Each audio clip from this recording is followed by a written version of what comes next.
That's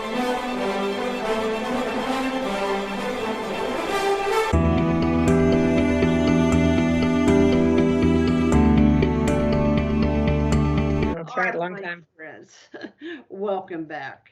Julie was about to interchange with Sarah's insights there. Yes, it's so beautiful that you used all that energy of the understanding of the different orders and how, in essence, that's what we are. You know, when we call it our domestic church, you know, it's Right. not in the uber holy whatever that we think we have to be like the nun that prays all the time in you know in the room in the chapel and the whatever, but it is through our every little movement and moment of doing the dishes, changing a diaper, making dinner, doing whatever, just taking care of a sick child, or and it just reminded me so much as you were sharing what you did. I was like, wow, you just explained the life of my children, my parents.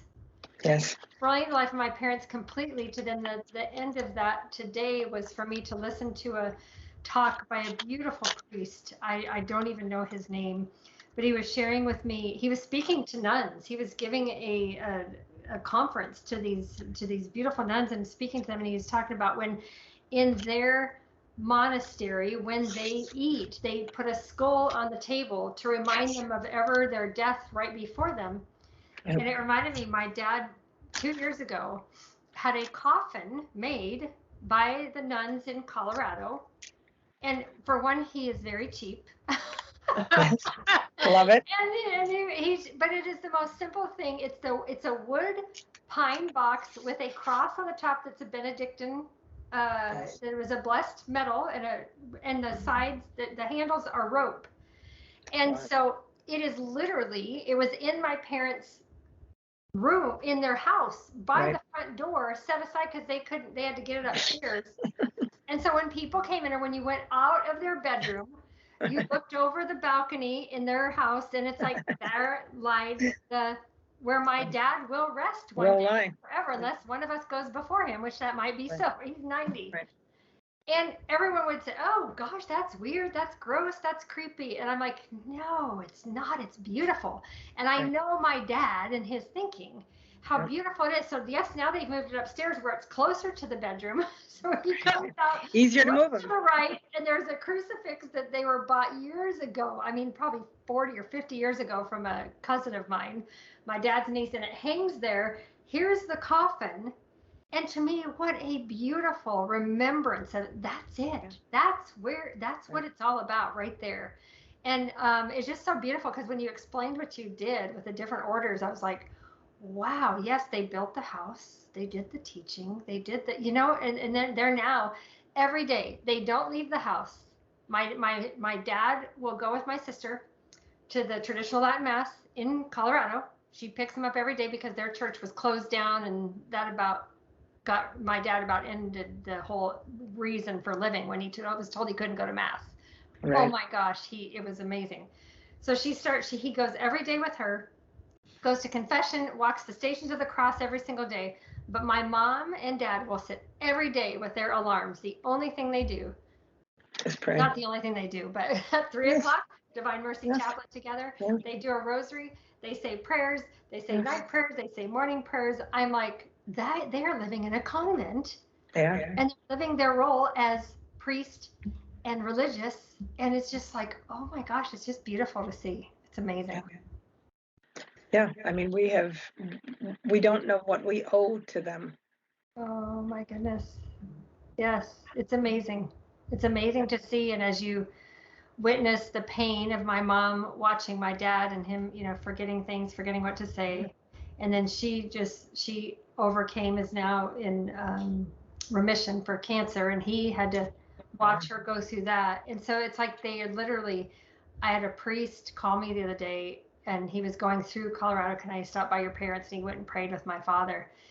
And he asked me this point, because my dad was struggling with some things, you know, that just thoughts and scrupulosity and things of, have I done enough? Can I be, if I did, have I done this? Have I offended God? And we're like, oh Lord, if my dad is asking that, we all have some work to do. Yeah. This priest asked me, "Do you think he could possibly be a victim soul?" And I was like, Yeah. wow, there's no doubt, because my Yeah. dad's only concern about his family, his Yeah. friends, his neighbors, his grandchildren, Right. great grandchildren, is their soul ready to meet the Lord? That's Right. That's his heart. That's his soul. Wow. That's his reason for breathing. So I'm Yes. convinced that's why he's still here today, because he prays like Yeah. no one I've ever met. It's amazing. Yeah. very insight. That's very, very Yeah. insightful. Can Yeah. you define a little bit what that means? Because we might have people listening.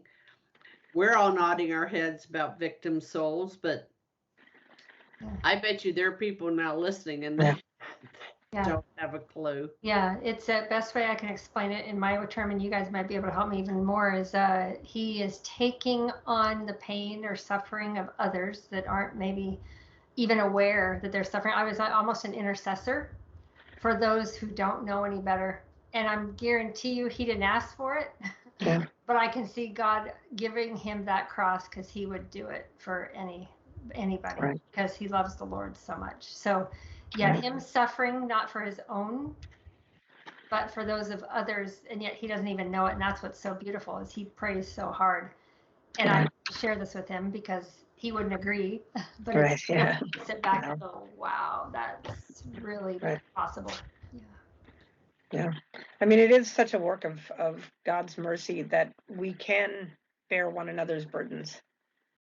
It's such an act of generosity on his part that he truly has made of us a family, as opposed to, because it would be equally appropriate for each one of us to love him individually and to come to him individually. I mean, there would be no injustice in that.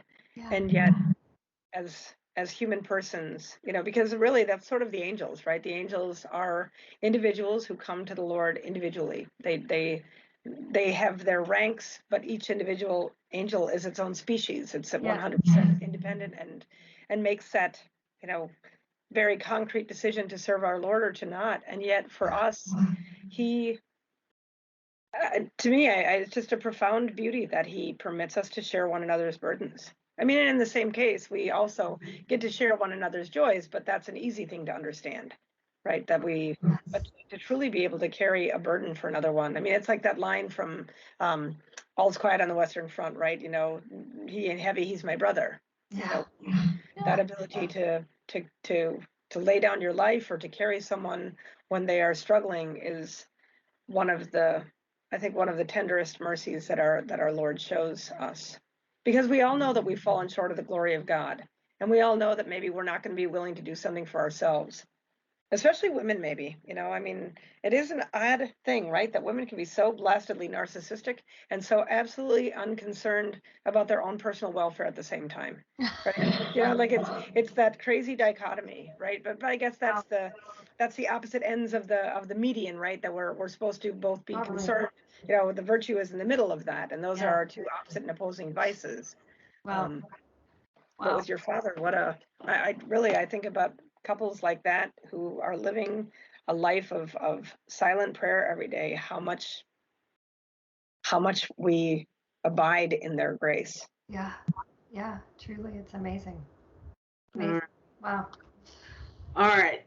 We'll pick up in the next episode. Maybe we'll hit on a little bit of generosity, where that has figured into our walk, in our marriage walk.